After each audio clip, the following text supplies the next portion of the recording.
మహోన్నతుడైన గొప్పవాడైన శ్రేష్ఠ నామము కలిగిన యేసుక్రీస్తు ప్రభు నామమున అందరికీ వందనాలండి. దేవునికి స్తోత్రాలు.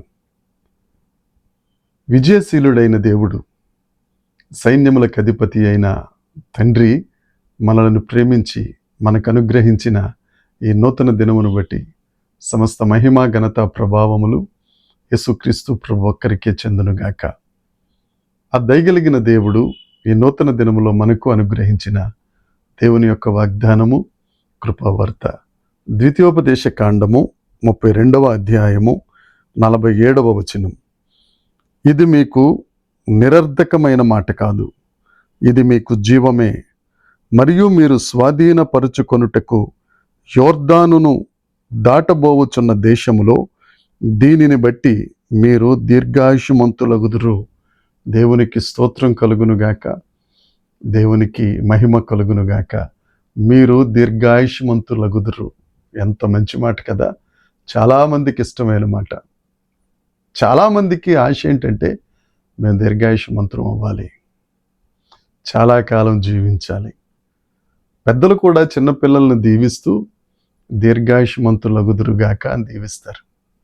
అయితే ఇక్కడ చెప్పబడిన సందర్భంలో మోషే, యెహోషువాలు తన తరము వారికి దేవుని యొక్క మాటలను, దేవుని యొక్క ఆజ్ఞలను వివరిస్తూ ఆఖరిగా వారితో చెప్పిన మాట, మన దేవుడైన యెహోవా మనకిచ్చిన ఆజ్ఞలను, ఆయన చెప్పిన మాటలను మీరు గైకొనిన ఎడల మీరు ఆశీర్వదించబడతారు. ఆయన చెప్పిన మాటలలో ఏదియూ నిరర్ధకము కాదు. దేవుడు చెప్పిన మాటలలో ఏది నిరర్ధకం కాదు. ఇదే మాటను తీసుకుని యేసుక్రీస్తు ప్రభువు భూలోకపు తల్లి అయిన మరియమ్మ గారు అంటారు కదా, దేవుడు చెప్పిన మాటల్లో ఏ మాట నిరర్ధకం కాదు. అదే దేవుడు ఈ దినాన నీతో మాట్లాడుతున్నారు. దేవుడిచ్చిన వాగ్దానం ఏది నిరర్ధకం కాదు. మనుషులు జీవాన్ని పొందుకోవాలంటే ఆ జీవం ఎక్కడి నుంచి వస్తుంది అని అంటే, లేఖనం చెప్తుంది, మనుషుడు రొట్టె వలన కాక దేవుని నోట నుండి వచ్చు ప్రతి మాట వలన జీవము కలుగుతుంది.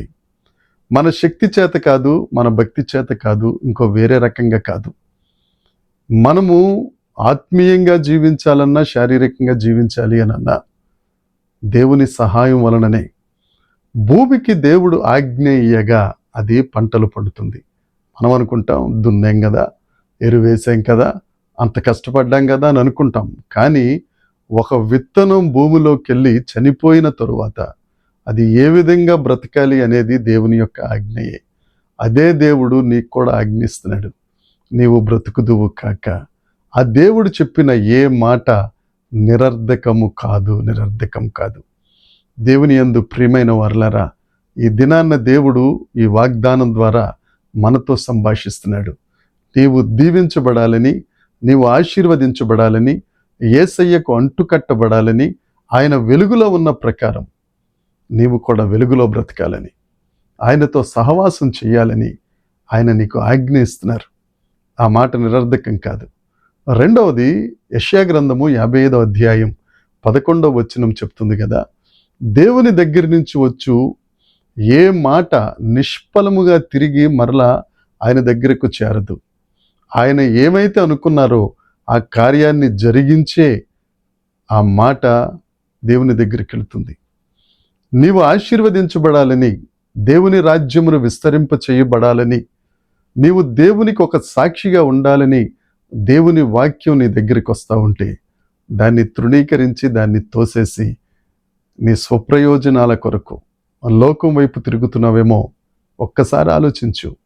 దేవుడు నిన్ను తన ప్రియబిడ్డగా, తన వారసునిగా, వారసురాలిగా చేసుకోవాలని ఇష్టపడుతున్నారు. నువ్వు దేవుని వాక్యాన్ని చదివితే, నువ్వు దేవుని వాక్యాన్ని ధ్యానిస్తే, దేవుని వాక్యాన్ని గైకొంటే ఆ వాక్యంలో ఉన్న జీవం నిన్ను బ్రతికింప చేస్తుంది. మొదటిది, దేవుని మాట నిరర్ధకం కాదు. రెండవది, దేవుని మాట నీకు జీవాన్ని ఇస్తుంది, నీ ఎముకలలో సత్తువనిస్తుంది, నీ సర్వ శరీరానికి ఆరోగ్యాన్ని ఇస్తుంది. అదేవిధంగా ఈ దినపు వాగ్దానంలో దేవుడు అంటున్నారు, నా మాటలు గైకొనిన ఎడల మీరు దీర్ఘాయుష్మంతులగుతారు. అబ్రహాము గారు మన మధ్యన దీర్ఘాయుష్మంతుడిగా ఉన్నారు. మోషే గారు మన మధ్యన ఒక సాక్షిగా ఉన్నారు. దావీదు గారు మన మధ్యన ఒక నిలువెత్తు దేవుని కుమారునిగా ఉన్నారు. ఇలా ఎన్నని చెప్పను. వారందరూ దీర్ఘాయుష్మంతులు ఎలా అయ్యారు అని అంటే కేవలం దేవుని మాటకు విధేయత చూపించుట వలననే, దేవుని మాటకు వారు సాగిలపడుట వలననే, వారి చిత్తాన్ని కొట్టేసుకుని దేవుని చిత్తమును నెరవేర్చుట వలననే. అదే దేవుడి దినాన మాట్లాడుతున్నారు. ఆ నిరర్ధకం కాని మాటను, ఆ జీవాన్నిచ్చే మాటను విరిగి నలిగిన హృదయంతో నీవు అంగీకరించినట్లయితే నువ్వు దీర్ఘాయుష్మంతుడిగా ఉంటావు, నీ పిల్లల పిల్లల పిల్లల తరముల వరకు. అట్టి కృప దేవుడు నీ మీద, నీ కుటుంబం మీద కృమ్మరిస్తారు. ఏ లోటు నీ జీవితంలో ఉండదు.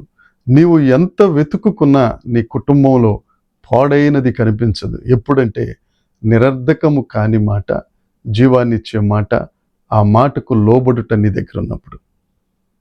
ఈ వాక్యాన్ని స్వీకరిద్దాం, ఈ వాగ్దానాన్ని వల్లిద్దాం, ఈ వాగ్దానం గురించి ఆలోచిద్దాం.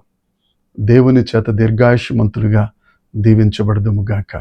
దేవుడు ఈ వాగ్దానమును ప్రతి ఒక్కరి వినికిడిలో దీవించి ఆశీర్వదించి ఫలభరితము చేయునుగాక. ప్రార్థన చేద్దాం. పరలోకమందున్న మా తండ్రి, పరిశుద్ధుడా, కృపగలిగిన దేవా, నీకు స్తోత్రాలు చెల్లిస్తున్నాం. మీరు చెప్పిన మాటలలో ఏ మాట అది నిరర్ధకం కాదు. మీరు మాట్లాడిన మాటలు జీవముతో నిండి ఉన్న మాటలు. మీ మాటలకు లోబడిన ఎడల అవి దీర్ఘాయువునిచ్చే మాటలు ప్రభువా.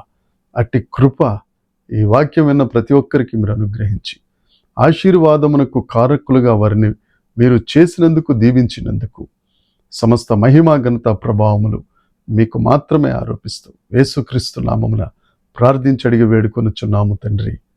ఆమెన్. దేవుని కృప మనందరికీ తోడై ఉండునుగాక. Amen, amen, amen.